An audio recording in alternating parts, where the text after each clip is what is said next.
राहुल गांधी राजस्थान दौरे के अंतिम दिन अजमेर में ट्रैक्टर रैली को संबोधित किया। कृषि कानूनों के मसले पर राहुल गांधी ने मोदी सरकार पर निशाना साधा। राहुल गांधी ने कहा कि नए कृषि कानूनों से जमाखोरी को बढ़ावा मिलेगा। नए कृषि कानून किसानों के खिलाफ हैं। ये कानून मंडी को खत्म कर देंगे। जब ये कानून लागू होंगे, हिंदुस्तान के कोई भी युवा को रोजगार नहीं मिलेगा। नरेंद्र मोदी जी कहते हैं मैं ऑप्शन दे रहा हूं। हां, ऑप्शन दे रहे हैं। 3 ऑप्शन दिए हैं। पहला ऑप्शन भूख, दूसरा ऑप्शन बेरोजगारी और तीसरा ऑप्शन आत्महत्या। राहुल गांधी ने कृषि को दुनिया का सबसे बड़ा व्यवसाय बताया। उन्होंने सरकार पर हमला बोलते हुए कहा कि सरकार बड़े कारोबारियों की जेब भर रही है। नए कृषि कानूनों से देश को सिर्फ नुकसान ही होगा। राहुल गांधी ने यह भी कहा कि अगर ये कानून लागू हो जाता है तो छोटे व्यापारी बेरोजगार हो जाएंगे।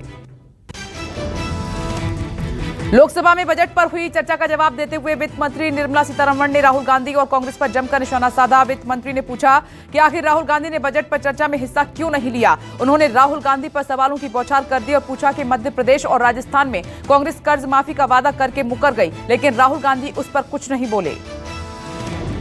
कर्जा माफी राजस्थान में नहीं हुआ, मध्य प्रदेश में नहीं हुआ, जहां भी छत्तीसगढ़ में भी तो कर्जा माफी नहीं हुआ। कम से कम ये मानेंगे कि कर्जा माफी क्यों नहीं हुआ, उसको बयान देंगे।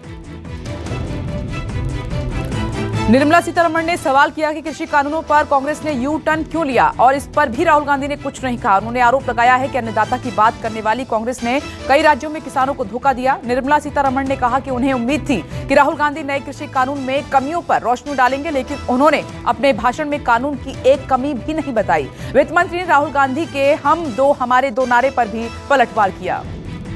हमारे 3 जो कानून है उसमें से कम एक खंड निकाल करके, एक क्रॉप निकाल करके वो बोलेंगे देखो इस क्रॉप के वजह से किसान को नुकसान होने वाले हैं, इसीलिए हम समर्थन नहीं करेंगे।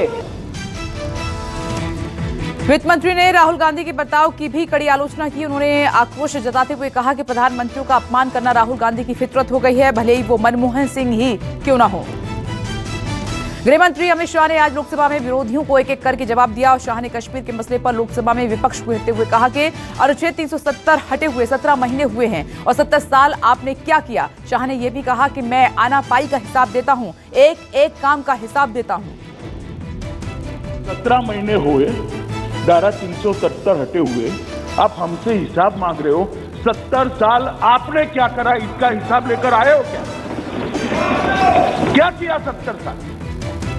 और अगर 70 साल ढंग से चलाते तो हमसे हिसाब मांगने का समय ही ना आता। अमित शाह ने लोकसभा में ओवैसी पर हमला बोला और कहा कि एआईएमआईएम सांसद असदुद्दीन ओवैसी को आड़े हाथ में लेते हुए कहा कि आप अफसरों को हिंदू मुस्लिम में बांटते हैं और खुद को सेक्युलर कहते हैं। शाह ने ओवैसी पर वार करते हुए कहा है कि आपके मन में सब कुछ हिंदू मुस्लिम है, ये मैं अच्छी तरह समझता हूं। दिल्ली पुलिस की क्राइम ब्रांच ने लाल किला हिंसा की जांच तेज कर दी है। दीप सिद्धू और इकबाल सिंह को पुलिस लाल किला लेकर पहुंची और जांच के लिए दिल्ली पुलिस लाल किले पर क्राइम सीन रिक्रिएट उन्होंने किया और सीन रिक्रिएशन के दौरान पुलिस दीप सिद्धू और इकबाल सिंह से पूरा रूट समझने की कोशिश कर रही है। गणतंत्र दिवस परेड से कुछ दिन पहले दीप सिद्धू ने अपने समर्थकों के साथ निर्धारित मार्ग को तोड़ने का फैसला कर लिया था। जैश के आतंकी ने पाकिस्तान की साजिश का बड़ा खुलासा कर दिया है। सूत्रों के मुताबिक जैश आतंकी हिदायतुल्लाह के पास से एनएसए अजीत डोवल के ऑफिस की रेकी का वीडियो मिला है और जिसके बाद सुरक्षा एजेंसियां अलर्ट पर हो गई हैं। एनएसए डोवल की सुरक्षा काफी बढ़ा दी गई है। दरअसल 6 फरवरी को कश्मीर के शोपियां में रहने वाले जैश ए मोहम्मद का आतंक गिरफ्तार किया गया है और पूछताछ में ही वीडियो सामने आया। हरियाणा के रोहतक में 5 लोगों की हत्या का आरोपी अब तक फरार है। पुलिस ने आरोपी पर 1 लाख रुपए का इनाम घोषित कर दिया है। शुक्रवार को रोहतक के जाट कॉलेज के अखाड़े में 5 लोगों की गोली मारकर हत्या कर दी गई थी। फायरिंग में 4 लोग जख्मी हुए हैं। घायलों में एक बच्चा भी शामिल है। बताया जा रहा है कि पुरानी रंजिश के चलते वारदात को अंजाम दिया गया। हमें ये इन्फॉर्मेशन आई थी कि जाट कॉलेज के जिम्नेजियम में कोई फायरिंग हुई है और कुछ लोगों को गोली लगी है और कुछ लोग हॉस्पिटल में हैं। प्राइमा फेसी अभी तक ये पता चला है कि 3 लोग एक्सपायर हो चुके हैं और कुछ लोग अंडर ट्रीटमेंट हैं। तो अभी हमारी टीम सबने बनाई है जो इस विषय में जानकारी इकट्ठी कर रही है। एज ऑफ नाउ कोई कंक्रीट कह पाना कि किसने चलाई है, क्यों चलाई है, वो हमें क्लैरिटी नहीं।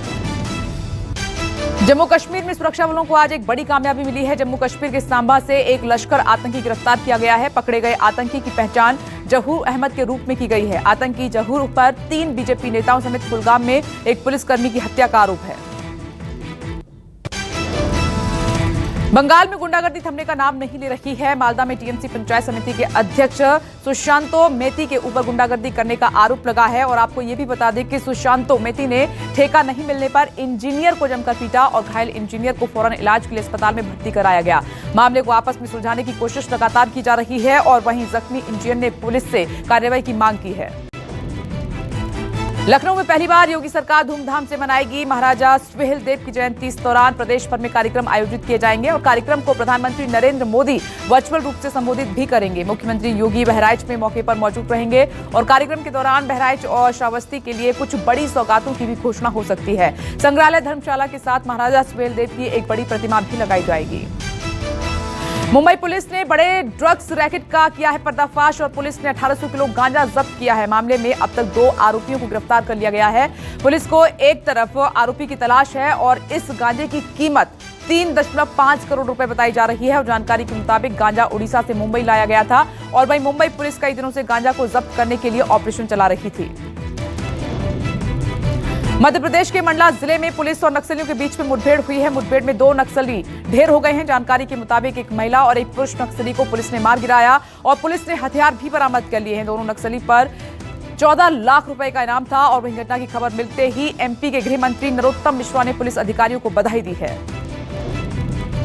यूपी के कन्नौज में भीषण सड़क हादसा हुआ है। हादसे में एक ही परिवार के 6 लोगों की मौत हो गई। लखनऊ आगरा एक्सप्रेस वे पर हुआ है दर्दनाक हादसा। कोहरे की वजह से ट्रक से अचानक कार टकरा गई और जानकारी के मुताबिक लखनऊ से मेहंदीपुर बालाजी के दर्शन करने जा रहा था पूरा परिवार। मौके पर पहुंची पुलिस ने कार के अंदर फंसे लोगों को बड़ी मशक्कत के बाद बाहर निकाला और पुलिस ने मृतकों के परिजनों को सूचना भी दी।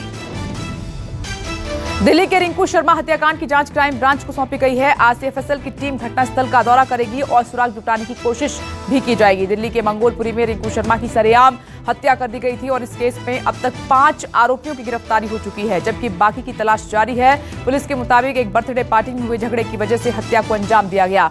रिंकू की हत्या के पीछे धार्मिक एंगल की बात भी सामने निकल कर आ रही है।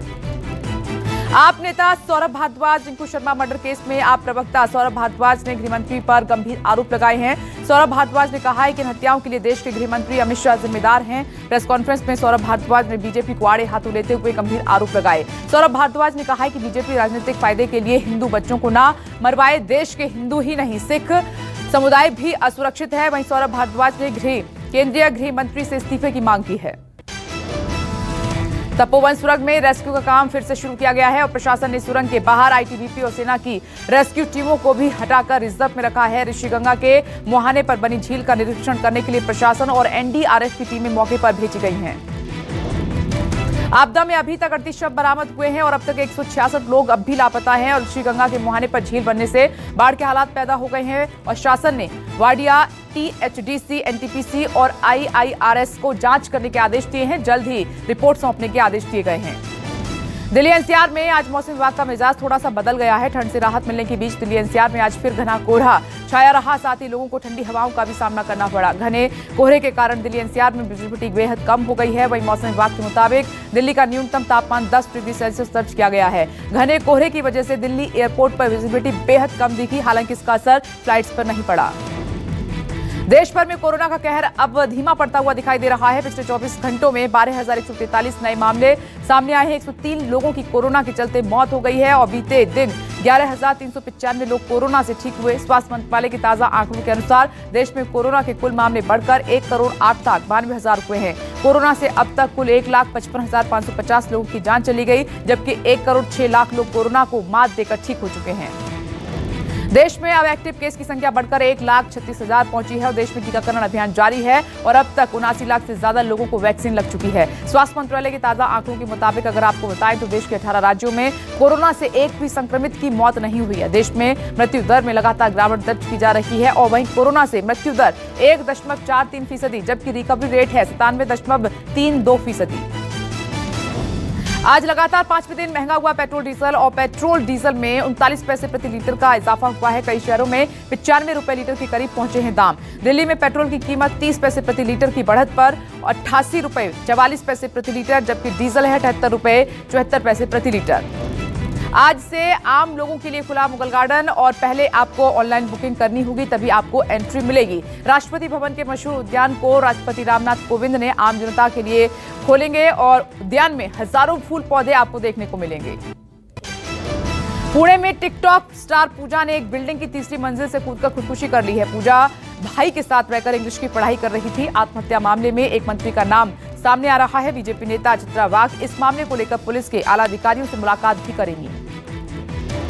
यूपी के बुलंदशहर में बाइक सवार लुटेरों ने बीएड की छात्रा से दिन दहाड़े मोबाइल लूट किया। छात्रा कॉलेज से वापस लौट रही थी और जब लुटेरों ने वारदात को अंजाम दिया, पीड़िता ने 112 पर कॉल करके पुलिस को इसकी सूचना दी। लूट की वारदात पास में लगे सीसीटीवी कैमरे में कैद हो गई है। मध्य प्रदेश के सागर में मां ने ही अपने मासूम बच्चों की बेरहमी से पिटाई कर दी। पिटाई का वीडियो सोशल मीडिया पर खूब वायरल हो रहा है। पिटाई का ये वीडियो बीना थाने के बमोरी केला गांव का बताया जा रहा है। पति से नाराज होकर मां ने बच्चों पर गुस्सा निकाला। जम्मू कश्मीर को लेकर अमेरिका ने भारत का समर्थन भी किया है। अमेरिका ने कहा है कि जम्मू कश्मीर को लेकर हम अपनी नीति पर कायम हैं। पाकिस्तान अमेरिका के इस बयान से बौखला गया है। पाकिस्तान के विदेश मंत्री शाह महमूद कुरैशी ने अमेरिका को खरी खोटी सुनाई है। IRCTC से अब आप मिनटों में रेल टिकट बुक कर सकते हैं। IRCTC ने अपना पेमेंट गेटवे IRCTC iPay शुरू किया है, जिसमें ग्राहकों को काफी आसानी होगी। अगर आप IRCTC पर अपना टिकट कैंसिल कराते हैं तो आपको तुरंत रिफंड मिल जाएगा। क्वैप की लोकप्रियता लगातार बढ़ती जा रही है और 30 लाख से ज्यादा यूजर्स ने क्वैप को डाउनलोड किया है। क्वैप को देसी ट्विटर कहा जा रहा है। कई नेताओं की क्वैप को इस्तेमाल करने की अपील के बाद लगातार यूजर्स की संख्या बढ़ती जा रही है। भारत इंग्लैंड के बीच दूसरा टेस्ट मैच खेला जा रहा है। शुरुआती झटके के बाद रोहित ने भारतीय पारी को संभाला। रोहित शर्मा ने शतक बनाया है और इससे पहले शुभमन गिल बिना खाता खोले पवेलियन लौट गए थे। करीब 1 साल बाद स्टेडियम में मैच देखने दर्शक पहुंचे हैं। भारत इंग्लैंड के बीच दूसरा मैच चेन्नई में खेला जा रहा है। भारत इंग्लैंड टेस्ट मैच में बुमराह को टीम में जगह नहीं मिली है और बुमराह को नहीं खिलाने पर सुनील गावस्कर भड़क गए हैं। सुनील गावस्कर ने कहा है कि नंबर 1 गेंदबाज को रेस्ट देने की क्या जरूरत थी। सलमान खान की अपकमिंग फिल्म टाइगर 3 में इमरान हाशमी विलेन के रोल में नजर आएंगे और फिल्म में लीड रोल में सलमान खान के अपोजिट करिश्मा कैफ को कास्ट किया गया है। Mega budget film Ramayan 3D में साउथ के सुपरस्टार महेश बाबू ने ऋतिक को रिप्लेस कर दिया है। अब महेश बाबू ऋतिक रोशन के बदले राम का किरदार निभाएंगे। फिल्म में सीता के किरदार में दीपिका पादुकोण आपको नजर आएंगी।